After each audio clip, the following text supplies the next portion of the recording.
So, here is our 2 days and 1 night in the Jars Hotel, Camarines Norte. Kasi may attendan kami wedding ng aming kaibigan. So, here is a quick room tour. And this is the actual photo. The room. So, 3 room yung amin. In-accommodate. And meron siyang available na guest kit. Yan yung loob niya. And then, this is the pool area. May pang adult and may pang kids.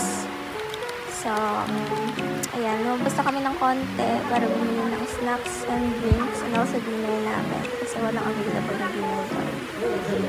And of course, before kami kumain, ang daily ritual is picture muna.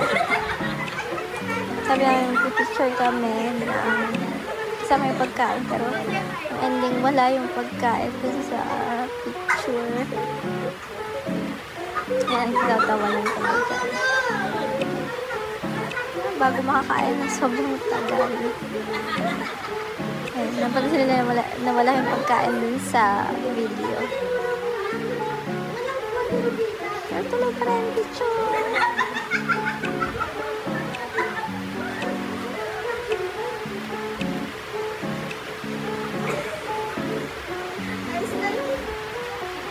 Yan, after namin mag-dinner, kwentuhan, and then bumaba kami sa may pool area.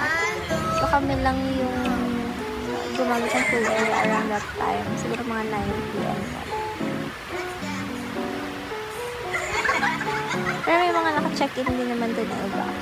Kami lang talaga yung swimming ng gabi. Ano na yan, konting drinks lang. Actually, isang can lang yan ng isang apple. And after that, nag-swimming lang din kami. And the next day, nag-breakfast lang kami. Itong breakfast free siya. 2 breakfast per room. And then, after that, naligo lang kami and nag-prepare. Since after that, around 10 a.m., diretso na kami sa reception ng kasal. Hindi na kami sumama sa munisipyo kasi, ayun, hindi naman na-required. No? So, yan. After na mag-prepare, diretso na kami. Yung sa inlet na sa likod ko. Ayan. Ang bagong-bagong Mr. and Mrs. Escueta. After nila dumating, short program lang and then diretso kainan. And after that, hindi na ako nakapag-take ng video, pero diretso na kami, so kain na kami sa jeep, diretso na pabalik ng Buena Vista. That's all!